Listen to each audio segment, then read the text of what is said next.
Ya, ini terima kasih Ibu Sofia sudah hadir. Kalau ada Ibu Sofia rame di acara kita ya.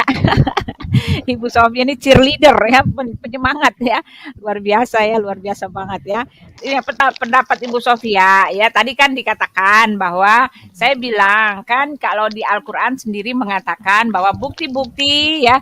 Kan orang-orang Yahudi itu kan nanya sama Nabi, "Ya mana buktinya?" Lalu Allah memberi jawaban kepada Nabi. Nabi bilang, bukti-buktinya ada tercatat di kitab-kitab terdahulu gitu kan. Nah, lalu juga Allah mengatakan bahwa sejarah itu adalah kebenaran katanya gitu. Lalu satu lagi, ketika kamu Muhammad tidak merasa ragu-ragu tentang apa yang dituliskan, tanyakanlah kepada pembaca kitab-kitab yang terdahulu. Nah, jadi itu istilahnya mereka Allah dan Muhammad betul-betul menyatakan bahwa bukti-buktinya semua itu ada di kitab terdahulu. Nah, yang menjadi masalah ketika dia mau menulis cerita-cerita ya, Pak Yusuf juga tadi udah mengatakan bahwa itu cuma cerita bukan pengajaran. Nah, gitu kan. Ketika dia mau menuliskan tentang cerita-cerita kitab terdahulu semuanya tidak sama ya, cuma serupa tapi tidak sama. Ya, bolehkah saya mengatakan bahwa ini bukan kebenaran karena ketika dia mengklaim apa yang dia klaim itu tidak sama dengan data realita gitu. Nah, itu dia. Nah, tetapi jawaban dari Pak Ustadz, loh itu justru ya ketika ada Kidir itu tidak ada di kitab kamu, ada Sueb, ada Adnan, ada Fulan tidak ada, itu justru sebetulnya itu pelengkap katanya gitu. Pelengkap ya. Itu justru itu luar biasa. Di tempat kamu aja yang katanya itu nggak ada, di tempat kami ada. Loh masalahnya kan saya bukan masalah bicara tentang pelengkapnya. Buktinya itu ya, ketika kalau Alkitab tidak ada, bagaimana Anda bisa membuktikan bahwa semua pernyataan dan wahyu ini benar? Ya kan? Karena di luar itu ya, di luar yang tercatat di Alkitab tidak bisa dibuktikan, ya kan? Allah Subhanahu wa taala mengambil referensi Musa karena Musa ada di Alkitab. Tetapi bagaimana kalau Alkitab itu tidak ada? Nah, bagaimana cara dia membuktikan semua perkataannya? Akhirnya kan semuanya kosong gitu kan. Itu dia inti pengajar itu apa inti dialog saya sama itu. Nah, lalu dia mengejar yang hoax itu adalah ketika ada Tuhan, ada orang-orang kudus waktu Yesus bangkit itu ada orang kudus jadi zombie. Nah, itu dia kejar saya di situ gitu. Ya, gimana Ibu Sofi? Bila kasih tambah tanggapan, Bu? Ya, saya kasih Silakan. tanggapan yang pertama. Iya. Ketika nama-nama itu tidak ada di dalam kitab-kitab sebelumnya, yaitu Taurat, Iya. Injil, dan Zabur, mereka nggak tahu itu siapa. Karena itu mereka Iya. mengklaim bahwa misalnya Ilyas itu Nabi Elias, Zulkifli Iya. disama-samain dengan siapa lah, gue nggak ngerti. Ya, jadi mereka tetap aja mereferensikan kepada Alkitab. Ya, jadi tanpa Alkitab sebenarnya Quran tuh nol. Iya, itu dia saya bilang gitu. Quran itu tebalnya sekitar 9% daripada Alkitab kita. Dan kalau semua cerita-ceritanya itu diambil tinggal 1%. Sebentar Iya. ya. Iya, saya cuma kalau Ibu Sofi ini caranya dia tegas sekali. Wah. Kalau saya kan ngeliuk.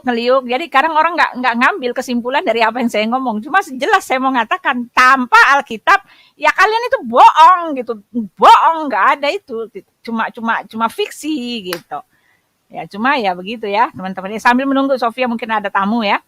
Ya Pak Tulus mungkin Pak Sang Penggugat silakan mau menambahkan ya. Silakan ada yang mau menambahkan. Ya Pak Iya, Tulus. kalau aku tadi memang silakan. Cuman yang bingungnya Bu Uti mau tergiring gitu dengan pertanyaan-pertanyaan seperti itu sampai Injil pun digiring ke dalam Injil. Teman Bu Uti yang nggak tahu Injil seperti apa ya bingung juga kita menjelaskannya kan. Iya, ini masalahnya nih dialog Pak. Kita nggak boleh terlalu. Iya, masalahnya maksudnya bukan dialog tuh nggak boleh iya, terlalu dialog. bahaya. Iya dialog. Jadi iya, kita maksudku, terima aja pernyataan dia kita terima lalu pakai logika aja gitu. Kalau berdialog pun kalau kita digiring ke kitab yang nggak pernah ada tanpa orang-orang yang jelas, ibarat sumber yang nggak jelas nggak bisa disebutkan nama-namanya siapa, gimana kita mau menjelaskannya gitu. Sama aja seperti begitu. Saya digiring kok. Saya menggiring dia. Gimana caranya kamu membuktikan bahwa kita yang ditulis ini ada? Lalu dia bilang itu kan justru ini kemuliaan Tuhan, justru ini mujizat ya yang nggak tertulis di Alkitab ada di tempat kami katanya. Justru itu pelengkap katanya. Terus saya bilang loh kita bukan bicara soal pelengkap, ini pembuktian. Ya, kalau nggak ada Alkitab, bagaimana kamu bisa membuktikan ya? Sedangkan yang ada di Alkitab aja itu kan boleh ngambil tempat kami. Nah, kalau yang tidak ada di Alkitab, di mana kalian membuktikannya gitu? Maksud saya nggak kejawab sama Itu dia. maksudku kan gitu juga. Maksudku ada Iya. dialog pun Nah, bisa kita bisa mm-mm. serang balik, bisa serang balik Iya. dengan pertanyaan-pertanyaan juga sebenarnya Buti. Cuman Iya. Buti tadi kalau aku dari awal itu nggak ada mau bertanya tentang orang-orang Mm. yang berinteraksi Injil seperti apa yang dituliskan Isa Mm. pada saat itu atau gitu. Orang-orang yang Mm. berinteraksi dengan Isa, siapa yang membantu Isa menuliskan Injil itu? Apa Isa sudah bisa Mm. menulis? Kan gitu. Aturannya Mm. seperti itu. Jadi pertanyaan ibaratnya mereka memberitakan, tapi Putih menyisipkan pertanyaan-pertanyaan juga menjebak gitu. Jangan keimanan kita Nggak kejawab, seakan-akan Pak. membaca Oh, Bapak nggak ngikutin itu. dari awal. Pak, Bapak nggak ngikutin dari awal. Nggak kejawab, Pak. Enggak. Nggak kejawab. Mana ceritanya ketika Isa dalam buayan? Tolong tunjukkan 2-3 kali saya kejar nggak kejawab. Ya sudah, ya nggak bisa dijawab. Udah itu. Bapak nggak ngikutin dari awal. Nggak kejawab itu. Enggak, aku ikut. Bukan Heeh. Putih kan jawabannya seperti itu juga terus sama kayak orang-orang Kristen juga. Maksudku kejar terus sampai jangan mana dari Isa. Jadi kita nggak ke situ itu aja kita menonton pertanyaannya sebenarnya nggak situ itu kan dulu kan pertanyaan kita seperti itu mana Injil yang dituliskan Isa sejak dari kecil. Jadi kita ada ibaratnya ada variasi baru lah pertanyaan baru mengenai Isa ini seperti apa mendetil sampai benar-benar apa. Jadi jangan itu aja. Jadi orang itu pun nggak jadi apa itu kayaknya pertanyaan basi juga menurut orang itu seperti itu kalau kita jawab pertanyaannya seperti itu terus gitu maksudku gitu ya iman ini kan nggak semenjak kita baca aja sama saja seperti kita membaca seribu candi yang dibangun kita mengiman kita baca cerita itu seakan-akan kita mengimani itu padahal candi itu nggak ada gitu ya penting kita imani kan sama aja seperti itu kan gitu maksudku serangnya dengan pertanyaan lain Buti itu aja dari aku. Ya, Dulu siapa lagi? Siapa lagi silakan. kitab mereka cuman itu doang sedikit. Bagaimana nggak kita balik ke situ lagi? Enggak. Kalau kita kembangkan Bu Adasa, sebenarnya banyak dari Isa itu nggak bilang mana Injilnya. Kita tanya orang-orang yang berinteraksi dengan si Isa itu siapa aja. Apa cuman 2 orang ini aja Isa zaman itu hidup berinteraksi kan enggak itu harusnya nyerangnya gitu secara lingkungan jangan secara lingkungan kehidupan Isa kita bisa serang dari situ juga gitu karena kan Al-Quran cuma menceritakan Isa sama ibunya aja di situ 2 baru penyalipan paling penyalipan cuma orang-orang Yahudi menyalipkan nggak ada menceritakan orang-orang sekitarnya siapa lagi di Al-Quran nggak ada diceritakan nama-nama siapa aja yang di situ gitu. Oh ada Pak Tulus dia kan ngomong nih wahai Bani Israel gitu kan Iya kan bukan orang itu aku akan diutus Ahmad kepadamu katanya orang Israel Ahmad. Nggak mungkin nih ibaratnya gini Bu Adasa kalau kita mau menyerang dia nggak mungkin kehidupan seseorang itu yang diceritakan ibarat kalau menceritakan ibarat kita membuat buku ya kan atau mengarang kehidupan seseorang nggak mungkin cuma dua oknum aja yang kita ceritakan gimana manusia itu bisa membayangkan kan gitu ya kita harusnya nyerangnya seperti itu kalau kayak Alkitab ini semua kayak perjalanan Tuhan Yesus kan orang-orang berinteraksi itu kan diceritakan siapa-siapa aja orang jadi kita bisa membayangkan kehidupan Tuhan Yesus itu banyak orang-orang di sekitarnya masalahnya gitu gini Pak Tulus orang yang mengenal itu dia bisa cerita banyak tetapi kalau yang tidak mengenal dia nggak bisa dia cuma bicaranya secuil-secuil gitu.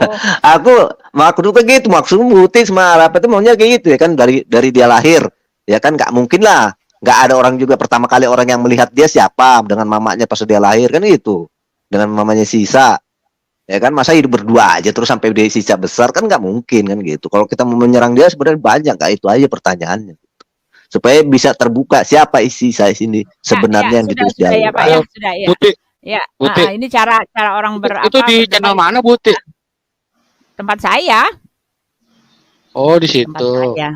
Kemarin itu cuma nggak banyak yang lihat karena saya itu udah jauh ke bawah jadi saya undur lagi. Jadi kesimpulannya satupun pertanyaan saya nggak bisa dijawab ya. Bagaimana kritikan teman-teman Kristen ke saya yang nggak apa-apa. Tetapi yang jelas saya pertanyaan semua nggak terjawab sama dia ya. Lalu dia bertahan kalau didengar dari awal dia cuma bertahan dengan zombie itu. Saya nggak bisa jawab bukan nggak bisa jawab karena saya mau menyerang dia. Justru semuanya Ibu nggak jawab pertanyaan saya. Pertanyaan cuma itu doang gitu kan. Terakhir ini baru saya jawab. Pertanyaan dia apa Bu? Pertanyaannya dia yaitu apakah kemana zombie itu yang bangkit dari kubur itu? Loh, Di mana alamatnya? Kemana pergi itu mereka? kan sudah Tujuan jelas. apa? Itu tertulis Iya, di dalam kenapa? satu manuskrip kita yang namanya Nikodemus. Ya, tapi Betul. banyak orang Kristen nggak baca sih ya. Jadi saya juga Iya. susah juga ngejelasinnya. Kita punya satu manuskrip, kita punya satu dokumen yang disebut The Gospel of Nicodemus. Ya, jadi itu kalau kita bicara gempa bumi atau kegelapan itu bukan tercatat hanya di dalam kitab suci saja, tapi juga di dalam sejarah. Ya, dalam sejarah Cina sebenarnya kan saya udah Purba juga bilang. mencatat, di dalam sejarah Eusebius, bapak-bapak gereja juga tercatat yang masalah gempa bumi dan Iya. darkness atau kegelapan menutupi bumi. Kemudian Ya, kalau bicara mengenai saya udah bilang kalau soal gempa bumi sudah tercatat. Cuma kalau itu kenapa cuma Matius yang menulis, yang lain nggak menulis itu? enggak, Kan kita karena punya mereka dokumen punya, lain selain Matius. Ya, itu saya nggak tahu kalau yang dokumen lain ya. Ya. Ya, Karena jadi saya nggak memang membaca Injil Nikodemus. Ya, silakan. Ya. Jadi ini ada sedikit sebentar ya. Saya mau jelaskan sebentar. Saya lagi di ini. Iya, jadi ya itu ya, bukannya ini ya. Tapi intinya semuanya nggak bisa terjawab sama dia, sama sekali satu pun nggak bisa terjawab ya. Bahkan dia cuma bilang, loh itulah kelebihannya. Dia bilang itulah kelebihannya. Kalau di Alkitab nggak ditulis kan di tempat kami ditulis. Nah masalahnya sekejar lagi, masalahnya kelebihannya apa? Ketika nggak tertulis lalu buktinya di mana? Nggak ada gitu. Kelebihan gobloknya, Ya. Bu. Kenapa? Ini. Kelebihan goblok. Jangan langsung vulgar, Pak. Iya. Jadi gini, Ya, kalau saya silakan. bilang Menggugat. mereka justru kurang di semua segi, Bu. Iya. Tentang Musa mereka kurang. Tentang Abraham mereka kurang. Tentang Ayub mereka kurang. Semua tentang Adam mereka kurang. Semuanya mereka kurang di seluruh segi. Abraham ya salah-salah kan, Abraham lahir di mana itu salah semua. Iya, itu cerita Nabi gak ada yang lengkap. Iya, makanya. Ya lanjut Bu Sofi. Yang Nikodemus tadi Bu Sofi. Ya, cerita tentang Nikodemus Bu Sofi. Ya, satu ya. Jadi kemarin waktu di dalam siapa channel Pak Bom juga ya, ada yang mengatakan mengenai Firdaus yang ada di bagian neraka itu agak sedikit kurang pas. Ya. Yang di dalam Alkitab kita, semua orang mati sebelum Yesus bangkit, itu ada yang namanya di Seul. Seul itu yang ada di dalam kitab Yunus yang artinya lembah kematian atau dunia orang mati yang disebutkan Nabi Daud, ya, yang disebutkan Daud, turun ke dalam dunia orang mati. Nah, ketika Yesus turun ya ke dalam Alkitab kita, itu terjemahan LAI-nya agak sedikit keliru. Bahwa dia menginjili orang-orang mati, bukan. Dia memproklamasikan ya kedatangannya, janji-janji yang sudah dinubuatkan oleh para nabi itu kepada orang-orang benar yang menunggu mereka di Seul. Jadi neraka itu ada beberapa bagian, ya, ada Gehenna, ada Seul, ada namanya Tartarus, jadi Hades itu ada kompartemennya, ada bagian-bagiannya. Ya, Tartarus itu di mana malaikat-malaikat di surat Rasul Petrus yang dilemparkan ke dalam gua-gua yang gelap yang disebut dengan Tartarus, ya, itu di Hades, bagian daripada Hades. Ya, kemudian ada Gehenna dan juga ada yang namanya Seul. Nah, orang benar itu di mana? Ya, mulai dari sejak zaman Habel, ya, kecuali Elia dan Henokh, ya. Kecuali Elia dan Henokh, semuanya itu ada di dalam Seul. Ya. Nah, ketika Yesus turun ke dunia orang mati, dia turun ke Seul bukan untuk menginjili, ya, tapi untuk memproklamasikan janji nubuatan dari para nabi itu kepada orang-orang benar, kepada para nabi yang menunggu di lembah kematian. Dan sesuai dengan nubuatan kitab Yesaya, dikatakan ketika Yesus bangkit dari antara orang mati, dia membawa tawanan-tawanan dari penjara. Tawanan apa ini yang dari penjara? Ini tawanan-tawanan roh orang mati yang dipenjarakan di Seul. Ya, itu dibawa naik, makanya terjadi yang namanya kebangkitan orang mati seperti yang dikatakan di dalam kitab Matius. Lalu manuskrip yang kita punya, The Gospel of Nicodemus, apa itu? Ini Nicodemus yang merupakan ahli Taurat yang datang kepada Yesus malam-malam ketika Yesus mengatakan kamu harus lahir kembali. Ya, itu Nicodemus yang ini, ya.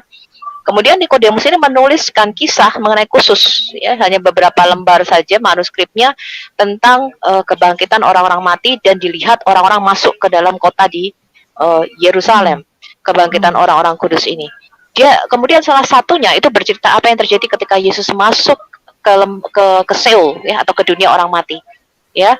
Di situ dikatakan iblis merasa dia menang, dia sudah menyalibkan Yesus. Ternyata justru karena kematian Yesus dia bisa turun ke tempat yang paling rendah. Jadi Rasul Paulus mengatakan dia turun ke tempat yang paling rendah, dia juga yang telah naik ke tempat yang paling tinggi. Ya, jadi Yesus itu turun, ya, turun ke dunia orang mati. Ya, namanya Seol, itu bagian dari neraka, bagian dari Hades. Ya, nah kemudian ketika Yesus turun ke dunia orang mati, ya dikatakan pintu gerbang neraka itu begitu goncang, dan itu seperti yang dikatakan di dalam kitab Mazmur, ya, terbukalah hai pintu-pintu gerbang yang berabad-abad tertutup, ya, masuk Raja Kemuliaan, ya, dan di situ di dalam the Gospel of Nicodemus ini memang diceritakan mengenai Yesus ketika membuka gerbang neraka itu, kemudian membawa tawanan-tawanan itu naik, termasuk salah satunya bait penjahat. Allah itu juga, Bu ya. Tabir bait Allah terbuka dua itu juga maksudnya kan? Tabir. Ya, termasuk tawanan-tawanan roh yang dikatakan di dalam kitab Yesaya nubuatannya. Jadi Yesus itu Mesias itu tugasnya membawa tawanan-tawanan itu naik. Ya, tawanan apa itu? Bukan orang-orang yang dipenjarakan, dibebasin, nama dia enggak, tawanan roh yang di dalam Seol, di dalam dunia orang mati. Ya, itu yang dibawa Yesus naik, dan karena itulah terjadi kebangkitan orang-orang kudus yang dilihat oleh orang-orang masuk ke dalam kota Yerusalem. Ya, itu konfirmasinya. Iya, saya belum baca sih, tapi saya cuma bilang ya, kalaupun tidak tercatat di Matius, tetapi berita tentang kematian Yesus di mana gempa itu terjadi sudah tercatat di dalam sejarah, itu memang ada gitu. Lalu cuma Matius, saya belum pernah baca tentang Nikodemus ini sih. Jadi tetapi saya nggak salah jawab karena memang begitu ya.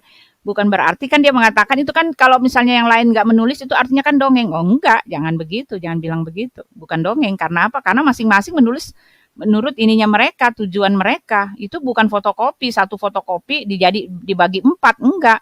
Sesuai dengan perkataan siapa, Donditan. Oh ini si Markus ini kurang nih, kabar burungnya nggak nyampe ke dia gitu kan. Si Yohanes juga nih nggak dapat kabar burung, nggak dapat berita, nggak begitu ya. Mereka menulis pada tempat yang berbeda-beda, pada saat yang berbeda-beda. Kalau Yohanes itu menulis sudah tua sekali, ya, jadi dia menulis tempat terpisah, ya, dan latar belakangnya juga terpisah, ya kan. Dia menulis sesuai dengan yang dia punya visi misi. Setahu saya kalau Yohanes itu dia menulis untuk orang, dia menulis itu menyatakan Yesus adalah benar anak Allah, tetapi dengan cara dia sendiri. Makanya kalau kita baca di kitab Yohanes itu beda banget dengan yang lain penulisannya. Yohanes menunjukkan Yesus anak Allah dengan cara itu. Perkataan-perkataan Yesus itu banyak dia tulis ya. Dia penulis semua perkataan-perkataan, pengakuan-pengakuan, bahkan perkataan yang pelik-pelik yang kita nggak mengerti. Kalau kita nggak telusuri semuanya, kita baca satu, kita nggak akan ngerti perkataan Yesus itu. Nah ini spesifikasi dari Yohanes, makanya dia nggak menulis tentang yang lain-lain itu. Walaupun mereka dalam menulis yang sama, tetapi kan penekannya beda-beda gitu. Nggak bisa dikatakan ini hoax, ini dongeng, di mana zombinya, kata gitu. Ya, jadi ada kita Nikodemus ya, buat referensi ya. Iya, terus apakah mereka ini terus mati lagi karena memang itu kan hanya sementara ya, atau terus naik ya, kita juga tidak dituliskan secara jelas di situ, tetapi bahwa peristiwa itu terjadi, itu dikonfirmasi. Iya, masalahnya sampai ya rasul-rasul itu sampai mereka nama mereka sendiri ya nggak mereka sebut di dalam itu. Jadi mereka sentral penulisan mereka itu hanya ingin membuktikan Yesus itu anak Allah. Dialah Tuhan yang dijanjikan itu, ya kan, anak Allah yang dijanjikan di dalam kitab Perjanjian Baru, Perjanjian Lama. Mereka bahkan sama sekali nggak menunjukkan siapa mereka. Jadi kita ngelacak dia itu dari kata kami gitu ya. Misalnya ada dalam satu peristiwa ada kata kami. Nah itu termasuk dari penulis itu. Matius, Markus, Lukas, Yohanes, kalau itu kita dapat mereka kan nggak dari tulisan mereka. Kita dapat itu dari catatan yang lain tentang itu. Kita telusuri ayat-ayatnya gitu kan. Baru kita tahu mereka. Nah beda dengan di Quran tentang Muhammad. Muhammad itu wah dia only one gitu kan.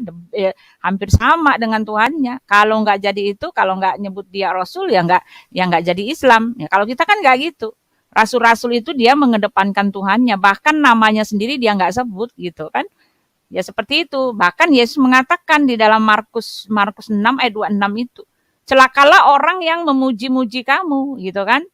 Sebab dengan demikianlah juga lah telah diperlakukan nabi-nabi palsu gitu. Jadi yang begitu dikultuskan, begitu dielu-elukan, dimuliakan, bahkan katanya setara dengan, bahkan dihormati segala, ya itu ya Alkitab telah menyatakan seperti itu, ya, nabi-nabi palsu. Nah, jadi jangan itu ya, Ustadz Yusuf ya. Ketika yang satu rasul tidak menyatakan, tidak bercerita hal yang sama, itu bukan copy paste. Masalahnya bukan copy paste. Kalau copy paste ya satu penulis lalu di copy paste ke 4 orang itu boleh gitu ya. Tapi ini Ini Ustadz Yusuf yang waktu itu saya juga debang sama Bu Fadila juga, dia nggak jujur tentang Azukruf ya. Surat Azukruf yang dia bilang Yesus bukanlah mempunyai pengetahuan atas hari kiamat. Nah, Gitu itu ya? udah dibahas, Miss. Udah dibahas sama Ibu Fadila ya. Jadi dia bilang kan, iya sama saya pernah juga kan saya bilang Yesus adalah Tuhan. Kenapa? Tertulis di dalam kitab kalian sendiri, karena di dalam Luqman 34 jelas dikatakan ya, sesungguhnya hanya pada sisi Allah lah pengetahuan tentang hari kiamat gitu kan. Nah, ditemukan lagi di dalam Al-Zukhruf 61, sesungguhnya Isa memberikan pengetahuan tentang hari kiamat. Lalu dia bilang, Ibu Uti mah ngawur, makanya baca dulu itu ya. Artinya adalah sesungguhnya Isa itu merupakan pertanda di hari Ya, kiamat. itu tandanya saya menyatakan jelas bahwa saya Ustadz cek Yusuf sama Ibu tidak mengerti Fadila. bahasa Arab ya. Saya cek Ibu Fadila ternyata emang memberikan terjemahan pengetahuan. Terjemahannya aja yang berubah, Miss. Aslinya enggak, teksnya tetap mengatakan sesungguhnya Isa itu merupakan Sama, ilmu. ilmu. Iya, ilmu, iya. Dia berbohong dia. Ya seperti itulah. Jadi ya silakan yang lain, silakan. Tambahin, Ya Miss. kalau nggak bohong semua udah murtad, Bu Uti. Sudah tahu itu surat Luqman 34 dan As-Zukhruf 61 ya, bahwa hanya Allah yang mengetahui, mempunyai pengetahuan tentang hari kiamat. Kemudian di situ dikatakan Isa mempunyai pengetahuan tentang hari kiamat. Makanya mereka mengganti terjemahan ini. Iya, Gitu. tetapi teksnya asli nggak diganti. Tapi Ya nggak bukan bisa cuma mereka itu. ganti.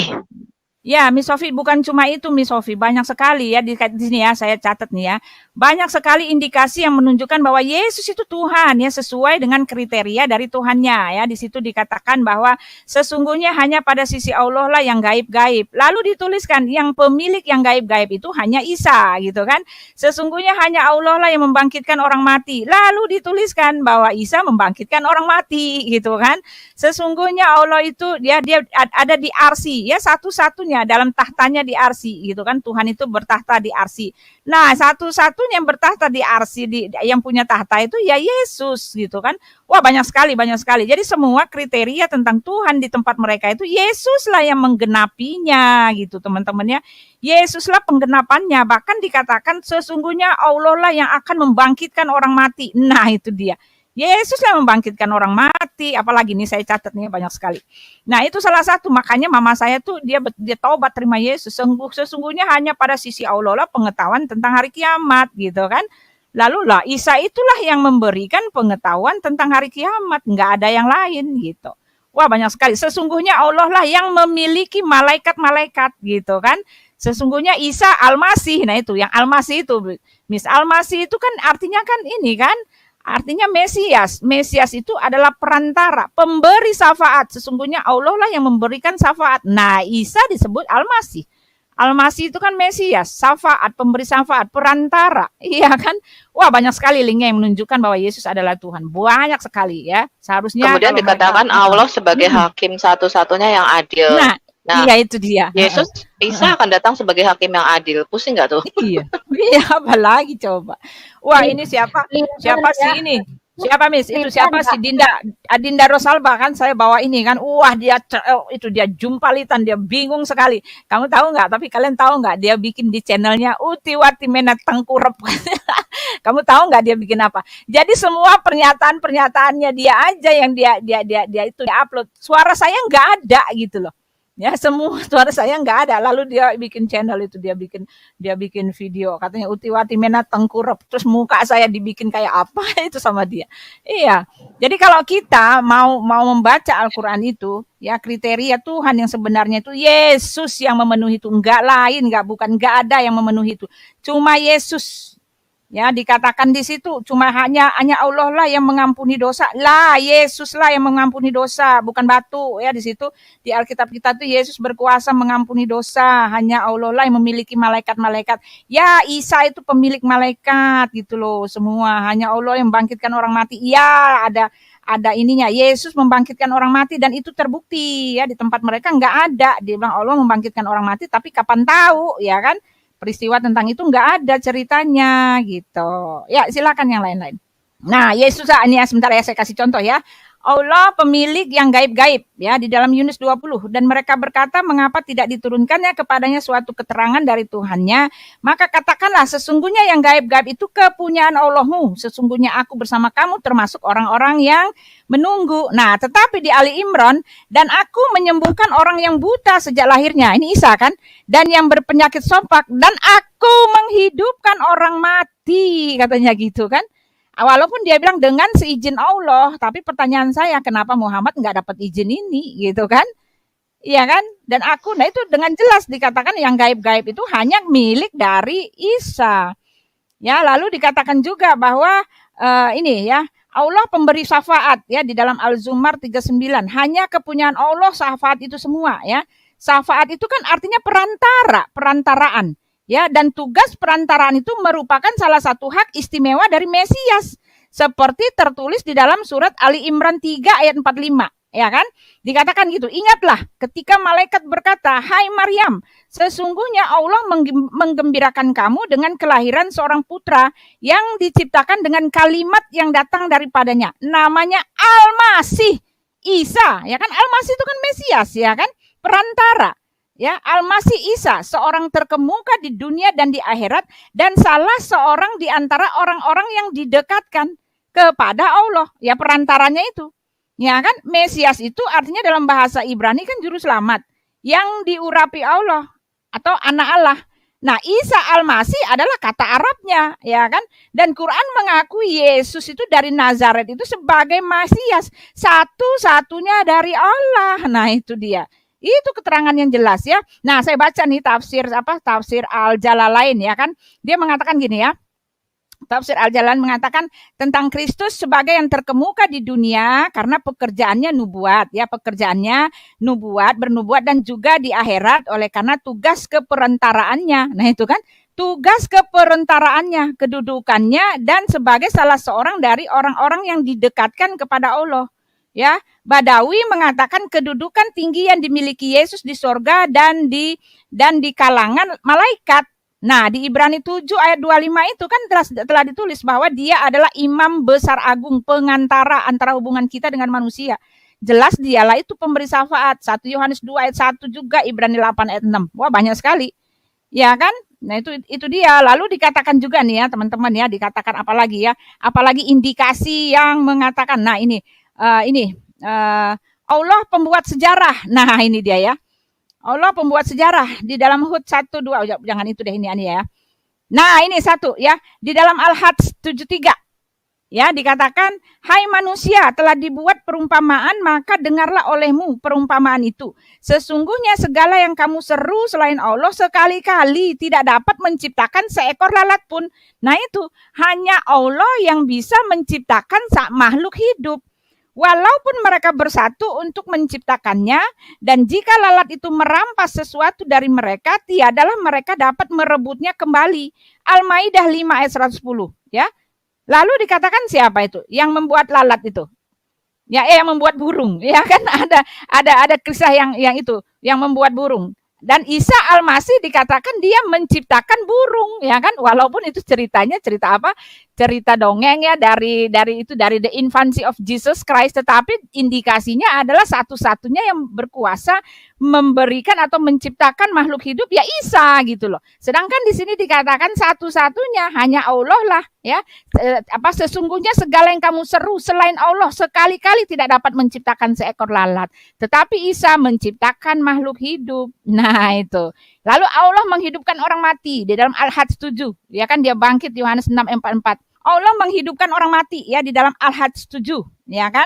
Nah, Yesus sendiri mengatakan, "Aku datang supaya mereka memperoleh hidup dan memperolehnya." Lah, di dalam Yohanes 6 ayat 44 jelas dia saya bacakan ya. Satu-satunya yang berkuasa menghidupkan orang mati adalah Allah gitu kan. Nah ini dia ya, saya baca nih ya. Ini saya urak-urak teman-teman ya, saya kerjaannya saya urak-urak ya, maklum lah namanya juga apa. Nih ya Yohanes 6. Nah ini dia Yohanes 6. Nah ini dia ya. Jelas Yesus mengatakan, aduh Alkitab saya nggak ini lagi. Sebentar ya, saya cari nih ya. Banyak pernyataan Yesus mengatakan, aku akan membangkitkan orang dan mereka akan kubangkitkan pada akhir zaman ya. Dan inilah kehendak Bapa, yaitu ya, ini sebentar saya tulis ya. Satu-satunya yang membangkitkan Yohanes 6 ya, sebentar ini dia. Jadi lebih baik ada ayatnya ya, Yohanes. Saya kira pada nggak dengar, diam semua. Yohanes 6 ayat 40. Nah ini jelas sekali teman-teman. Aduh, sebab inilah kehendak Bapakku, yaitu supaya setiap orang yang melihat anak dan yang percaya kepadanya beroleh hidup yang kekal, dan supaya aku membangkitkannya pada akhir zaman. Al-Hadis 30 coba kita buka ya. QS ya, coba kita buka ya sebentar teman-teman ya. QS. Ini saya bukakan ya. QS sebentar. QS 22. QS sebentar ya. QS 22 ayat berapa nih? Ayat 7 ya, teman-teman ya. Ayat 7. Nah, ini dia. Nih tak bukain. Nah, ini dia. Bukti datangnya hari kiamat. Nah, saya coba share ya, stream ya. Ini dia. Jadi linknya itu ada di dia gitu, dan itu tidak terdapat pada nabinya sedikit pun. Jadi surat Al-Hajj ayat 7, buktikan datangnya hari kiamat. Mana dia? Dan sungguh dalam kurung hari kiamat itu pasti datang, tidak ada keraguan padanya, dan sungguh Allah akan membangkitkan siapapun yang di dalam kubur. Lanjut. Dan di antara wahyu, di antara manusia ada yang berbantahan tentang Allah tanpa ilmu, tanpa petunjuk, tanpa kitab wahyu yang memberi penerangan. Apa tadi gimana? Saya terlepas dari mental, Miss. Biasa tuh, Miss. Mental. Oh, mental. Ini. Ya. Ini Apa? bukti. Betul nggak? Betul nggak? Salah. Dan sungguh hari kiamat itu pasti datang, iya. tidak ada keraguan padanya, dan sungguh Allah akan membangkitkan siapapun yang di dalam kubur. Iya, tetapi kan ini kriterianya kan dikatakan itu kan tadi Yohanes 6 ayat 44 banyak sekali. Yohanes 10 ayat 10 aku datang, iya mana lagi tuh. Banyak sekali ya, Lukas 6 ayat 13, Yesus lah yang akan membangkitkan orang pada hari kiamat. Nah, ini nih ya. Nih di dalam Al-Hajj 76. Ayat 6 Bukti, ayat 6-nya nih. Ya. Yang demikian itu karena sungguh Allah, dialah yang hak, dan sungguh dialah yang menghidupkan segala yang telah mati, dan sungguh dia maha kuasa atas segala sesuatu. Iya itu dia kan. Itu dia. Jadi semua kriteria tentang ketuhanan Allah itu semua milik Yesus. Milik Yesus loh, semua milik Yesus. Nih ada satu lagi nih saya dapat nih, Al-Hajj 76. Nih, coba Al-Hajj 76. 76. Al-Hajj 76. Al-Hajj 76. Coba cari. Dan dia Allah mengetahui apa yang di hadapan mereka dan apa yang di belakang mereka, dan hanya kepada Allah dikembalikan segala urusan. Nah, yang mengetahui itu cuma Yesus, Isa loh. Coba Ali Imran 3 ayat 49 buka, Bos. S2 ya, Ali Imran ya? Iya. 3 bukan 2. 3 ayat. Ya, 49 ya. Saya tuh nggak bisa ngingat angka, Bu. Iya, aku juga sama. Ya ayat orang sih ya nggak harus itu banget. Biasanya angka tabungan ingatnya. Iya, nah ini dia. Nah ini baca. Nih, Buti, nih. Dan sebagai rasul kepada Bani Israel, dia berkata, aku telah datang kepada kamu dengan tanda atau mujizat dari Tuhanmu, dan aku membuatkan bagimu suatu dari tanah berbentuk burung. Oh ini sorry, aku yang tadi ya. Lalu aku meniupnya, maka ia menjadi seekor burung dengan izin Allah, dan aku menyembuhkan orang yang buta sejak lahir. Oh bukan yang ini, Miss. Ntar saya ambil ya, bukan ini. Nih, bukan ini. Satu lagi tuh yang sebentar saya ambil. Ayatnya dikatakan Isa mengetahui apa yang ada di rumahmu, gitu kan? Dan aku memberitahukan kepadamu apa yang kamu makan dan apa yang kamu simpan di rumahmu. Ya kan Maha tahu kan? Ya kan? Sesungguhnya pada yang demikian itu terdapat suatu tanda kebenaran kerasulanku. Ini kan dalam kebenaran kerasulanku ini kan di ini sama mereka kan. Ini tanda kurung kan. Iya kan? Tanda kurung itu artinya bukan dari ayat sebenarnya, ini tambahan mereka gitu kan Iya. untuk mengalihkan ya. Pasti. Bagimu jika kamu orang Teks beriman. asli. Iya, bukan teks asli. Nah, ini kan tadi saya bilang sesungguhnya hanya pada sisi Allah lah yang menghidupkan apa tadi menghidupkan memberikan makhluk hidup, yang membuat makhluk hidup. Nah, ini jelas berbentuk burung, yaitu aku membuatkan bagimu sesuatu dari tanah berbentuk seperti burung, lalu aku meniupnya. Ya, Isa satu-satunya pemberi hidup yang membuat makhluk, ya. Maka ia menjadi seekor burung dengan izin Allah. Nah, dan dia menyembuhkan orang buta sejak lahir. Nah, ini kan dia yang gaib-gaib, ya kan? Sesungguhnya hanya pada Allah sajalah yang gaib-gaib. Dan aku menghidupkan orang mati. Nah, ini menghidupkan orang mati. Ya Allah sajalah yang membangkitkan orang mati. Semuanya ada. Iya, kenapa, Miss? Berarti Isa bisa mengubah takdir orang dong. Dia ditakdirkan buta, diganti sama Isa. Enggak buta. Nih, nah ini nih ya, sesungguhnya ini lagi nih ya.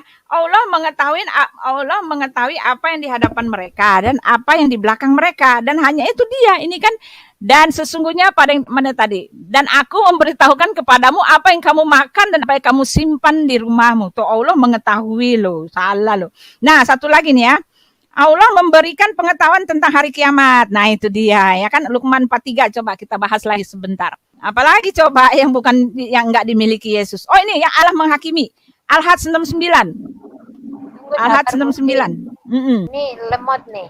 Iya, Buti, dua-dua. tahu nggak Iya, kenapa mereka nggak ngerti? Karena ketika saya tanya itu mereka memang nggak baca terjemah, mereka tuh nggak tahu artinya. Jadi ketika saya tanya, kamu baca, kamu tahu nggak ini ada di dalam Quranmu? Mereka bilang, gue nggak tahu. Kok bisa kamu nggak tahu? Karena kayak kamu baca apa? Gue bilang, gue baca huruf Arabnya. Lu bisa baca? Iya. Ngerti artinya? Enggak. Iya. Iya nih. Al-Had 69 coba nih. Ini Lukman dulu baca Buti, biar selesai. Oh iya, ya udah tuntas ya. Luqman 43. 43 apa 434 saya lupa. Al-Luqman. Sesungguhnya ada di sisi Allah ilmu tentang hari kiamat. Nah, itu pengetahuan ilmu ya tentang hari kiamat. Ya kan? Baca Miss semuanya, Miss. Sesungguhnya dan hanya dia yang menurunkan hujan dan mengetahui apa yang ada dalam rahim. Ya. Tidak ada seorang pun yang dapat mengetahui dengan pasti apa yang dikerjakannya besok. Ya. Tidak ada seorang pun yang dapat mengetahui di bumi mana dia akan mati.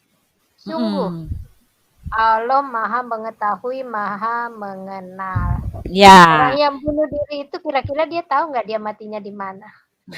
Dia udah tahu kayaknya. Aku matinya maunya di hutan katanya gitu kayak. Nah, ini ini di Al-Araf 187 di ngomong juga nih. Sesungguhnya pengetahuan kiamat ada pada sisi Tuhan. Coba Al-Araf 187. Satu lagi, Miss, ayat pendukungnya, Miss. Saya dapat lagi nih. Al-Araf 187. Kayak pelin-pelan gitu ya.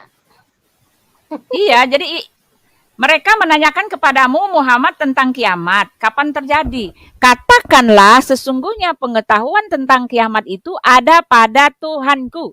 Tidak seorang pun yang dapat menjelaskan waktu terjadinya selain Dia. Ya kan, udah itu ya. Ya, itu selebihnya kan selain Dia. Nah, sekarang kita balik Al-Zukhruf 61. Al-Zukhruf. Aku tuh suka nggak tahu cara menulisnya loh, Bu Uti. Buti salah. Buti. Hari kiamat itu hari Jumat. Iya, ada di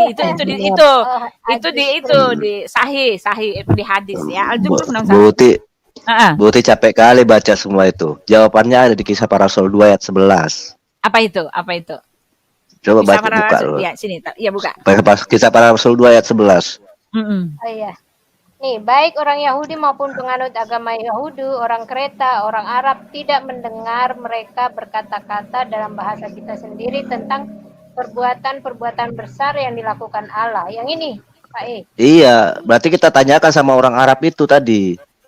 Itu Arab itu benar nggak ceritanya apa enggak? Kan ada orang Arabnya di situ. Berarti orang Arab ini mesti jadi saksi nih. Kenapa jadi salah itu cerita penjelasan semua? Iya. Ya, coba kita lanjut lagi langsung dulu. Al-Zukhruf 61. Kita lihat ya. Ini jelas banget loh. Cuma itu udah dirubah lagi buka artinya. Al-Zukhruf 61 terjemahan tafsir web. Ya, jangan yang Kemenak. Ya, jangan yang Kemenak. Kemenak itu udah dirubah itu. Tafsir Kenapa mereka nggak roba? Mereka malu. Bukan, banyak yang bertobat. Iya, Kalau orang mama dikasih saya tahu bertobat gara-gara ini. Bener, mamaku tuh, almarhum mamaku cerita ini ayat ini membuat dia bertobat. Yang Ya, ini, coba ya. yang Nah, ini. ini coba dibaca Tobat nih, ya. baca nih, baca. Iya, iya. Terjemahan. Dan sesungguhnya, Isa itu benar-benar memberikan pengetahuan tentang hari kiamat. Nah, loh, tadi katanya Tuhan. iya, tadi kan Tuhan. Karena itu Iya, ini kan luar biasa. Duar, kata si Duar, ketampol-tampol deh lu. Simpan sih. Iya. Buti. Ya, Kemarin iya. si Zuma melarikan diri, Buti. Ya, Katanya tungguin. kabur sama Fek Duren, mau ngomongin moralitas Muhammad dan Paulus. Kabur katanya capek, padahal dia live di tempatnya dia sendiri, di tempat lain. Kabur. Iya, ngeri dia. Orang kan kemarin masa bicara tentang itu dia nggak mau pakai hadis lah. Justru di hadis itulah tentang moralnya kan, tentang hak akhlaknya ditulis semua. Nah, satu lagi teman-teman, masih banyak nih ya. Allah itu si Juma diskusi kan, dialog sama Pak Erben kan tentang moralitas. Dia kan kasih duluan penjelasan tentang moralitas. Dia nggak tahu loh artinya moral. Iya. Dia masa moral dia moral dia bilang itu ya. Nggak ngerti dia. Itu bagaimana bertuhankan Allah, bagaimana ini. Iya. Dia nggak tahu artinya. Terus akhirnya untung baik hati ya Pak Erben ya. Pak Erben menjelaskan, karena dia penjelasan berikutnya Pak Erben yang menjelaskan artinya moralitas, dia halus ngasih taunya. Bukan itu artinya moralitas. Moralitas itu artinya kesusilaan kayak gitu. Enggak usah ngomongin moralitas, Miss. Mereka mengatakan kristolog. Kita tanya, kok kalian kan apologet muslim ngakunya. Apa sih apologetika itu? Enggak tahu mereka. Kan ongon. Iya, Miss, nih satu lagi Miss. Al-Haji 69. Allah akan menghakimi, mengadili ya. Duar. Iya. Dua. Iya, Allah akan menghakimi ya, akan datang mengadili ya. Apa tadi? Al-Hajj lagi 69 banyak. Ini di surat Al-Hajj ini kriteria tentang Allahnya dibuka semua. Kita buka semua di situ. Itu dia di Al-Hajj ini. Ya. Tentang Tuhan itu, tentang jati diri ya. Ini. Ya. Allah akan mengadili di antara kamu pada hari kiamat tentang apa yang kamu dahulu selalu berselisih padanya. Nah, mengadili nih ya. Coba buka Matius 19 ayat 28.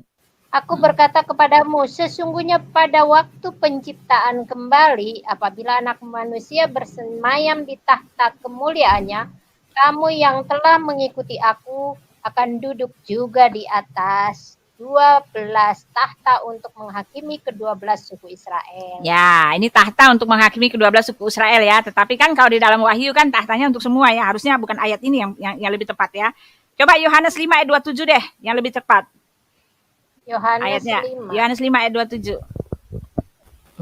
Permisi Bu Uti, mau nanya. Iya Pak. Tadi yang bukti-bukti dari apa? Udah disampaikan belum ya Bu ya? Apa yang itu Pak? Bukti-bukti dari Mark Quadratus, kemudian Ignatius mengenai kebangkitan orang mati yang pas Yesus wafat itu, apakah sudah disampaikan? Udah tadi. Sudah ada di apa tadi? Nikodemus. Dari tulisan Nikodemus juga ada ya. Cuma saya nggak tahu, nggak pernah baca. Jadi masih ada bukti masih ada yang lain ya. Iya, saya nggak tahu itu, maaf. Saya nggak tahu. Tapi saya nggak salah juga menjawabnya kemarin sama dia. Saya nggak tahu, saya cuma belum baca ya. Salahnya kurang baca ya. Tenang aja Bu, itu bukan masalah gede. Kita kan nggak harus tahu semuanya juga belajar. Mereka pertanyaan kan cuma gitu-gitu doang. Ini awal. Nih, mana dia? Apa tadi yang mana? Yohanes 5 ayat 20. Bapa tidak menghakimi siapapun, tetapi telah menyerahkan seluruhnya penghakiman itu kepada anak. Duar. Ya. Duar. Ya. Bapa mengasihi anak dan ia menunjukkan segala sesuatu dikerjakan sendiri. Bahkan ia menunjukkan kepadanya pekerjaan yang lebih besar daripada ayatnya 27 Bu E. Oh, ayat 27. Ya, Bapa tidak menghakimi, bukan Bapa, bukan Allah, tetapi Yesus yang menghakimi. Oh, dan ia telah memberikan kuasa kepadanya untuk menghakimi karena ia adalah anak Allah. Ayatnya mana ya? 22. Sorry, naik lagi ya. karena Ini ia adalah anak-anak. 5 ayat itu ini 27 ayat 22. Coba saya buka ya, sini saya buka sendiri. Bu Uti, Ini saya ini udah Bu Uti. mana ya? Dan ia telah Bapa tidak memberi kuasa kepadanya untuk menghakimi karena ia adalah anak manusia. Iya, tetapi di atasnya ada lagi ayat 22, Miss. Ada dua-duanya. Ada 2 perkataan ini. Bapak tidak menghakimi Nah, siapapun. itu kan. Bapa tidak Melainkan- menghakimi siapapun, melainkan telah menyerahkan penghakiman itu seluruhnya kepada anak. Nah, itu dia. Jadi seluruh rentetan, bahkan pada saat dia datang di awan-awan itu, Yesuslah yang pegang kendali. Bahkan di dalam kitab Wahyu dikatakan kita akan melihat muka dengan muka kepada siapa? Yesus. Ya, karena segenap kepenuhan Allah itu ada pada Yesus. Dor. Iya, enggak ada. Siapa yang makan Pret. Iya. Sedangkan yang Aku ada jadi di tempat jadi ikutan bute kalau ada yang nggak benar gue gini, pret. Pret. itu kan tau nggak itu apa? Itu kentut, aku kentutin dia istilahnya. Iya, kayak aku baru tahu itu dari si Rifa. Iya, gue kesel kalau udah ada yang kesel gitu gue kayak bute jurusnya bute aja deh, pret.